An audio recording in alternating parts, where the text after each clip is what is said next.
Police work, espionage, surveillance etcetera को सबसे डल form में देखने की अगर काफी स्पेसिफिक स्लैश वियर्ड रिक्वायरमेंट आपकी हो रही है, and if mission Majnu was not nearly enough to scratch that itch, look no further than Indian Police Force. Hey all, my name is Sucharita. Welcome back to my channel where we talk about films and occasionally with people making them. I'm in the USA right now attending the Sundance Film Festival. More on that shortly. Very exciting. Abhi ke liye aao, let's take a look at the latest Rohit Shetty presentation, Indian Police Force, now streaming on Prime Video.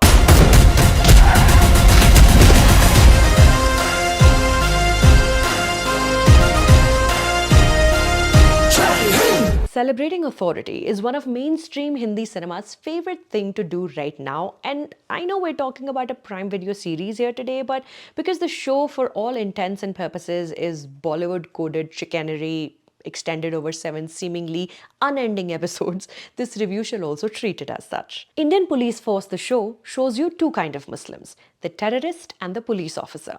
It's broad, basic, beaten to death. Policeman Kabir Malik follows Islam but isn't shown practicing it. You don't see him wear a namaz cap, kohl, or use words like Janab, Salam Alaikum, Mashallah.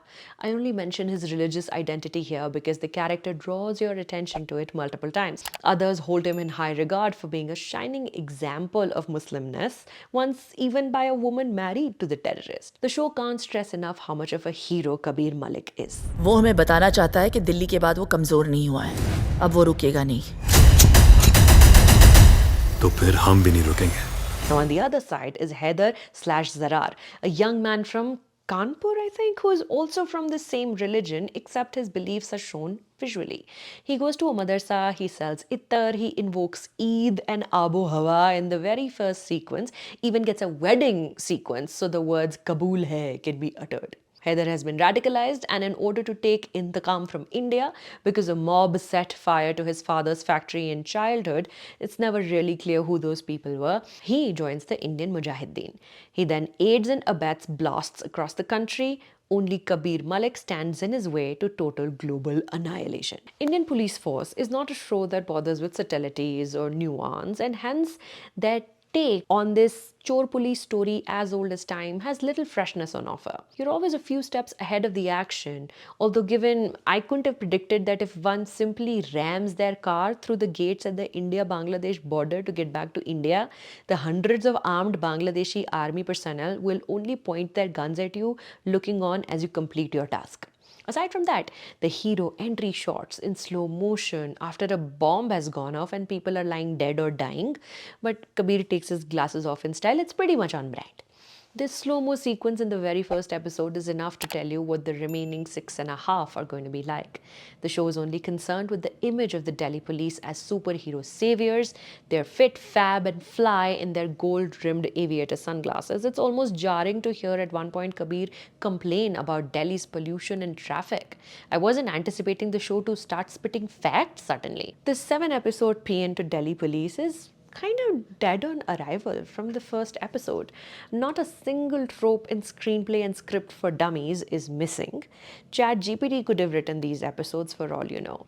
There is a deceased wife, a deceased cop's widow waiting for revenge, many shootouts in many public places, a young, vulnerable, pregnant lady, a high-ranking minister who first poo-poos the covert mission this Sarphira policeman wants to carry out behind enemy lines, but by the end of the meeting, the minister is all like, "Go get those monsters," and more such platitudes, all thrown into a blender along with more bad ideas. The lone female police officer obviously has no time to have a family and a career, but hey, she gets to run around wearing sneakers, and she's not made to strut her stuff in high heels, so there is a small victory for women here. To hide the boringness and the boring plot points, each scene in Indian Police Force is embellished beyond recognition with deliberately shaky camera work and deafening underlay music, which includes, but is not limited to, using the siren sounds from a police jeep set to a jaunty, uplifting music track used in action sequences as a battle beat. The only word in the opening credits song sequence is Jai Hind, repeated over and over again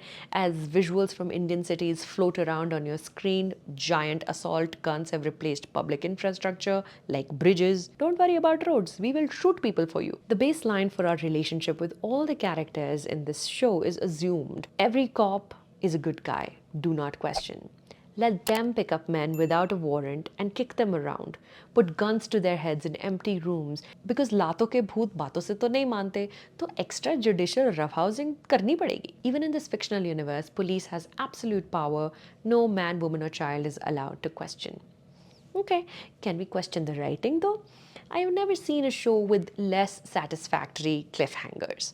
The show is written by Anusha Nandakumar and Sandeep Saket. Feels like a film script stretched out over 7 episodes, neither of which have a discernible beginning, middle, or end, or if they do, the structure is unrecognizable under the elaborate machismo and bad CGI.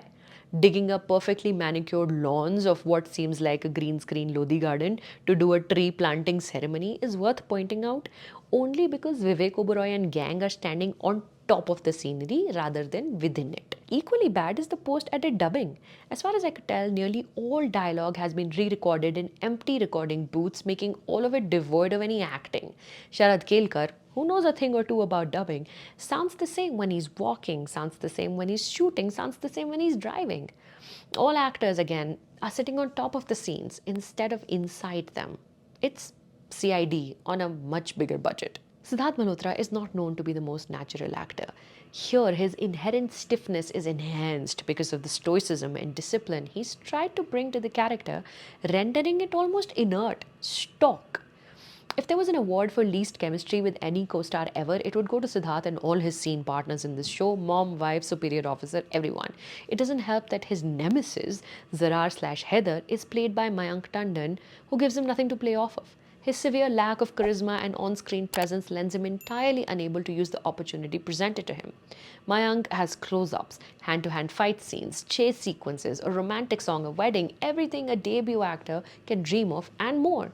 And yet every scene looks like an audition to play the scene. The actor is unprepared, his arc is underwritten, and as a result, you don't care if the character lives or dies. Now, when a filmmaker, and here we have two, Rohit Shetty shares direction credits with Sushwant Prakash. Now, when a filmmaker presents good guys and bad in their story, at some point, the viewer, the reader, needs to question their own allegiance.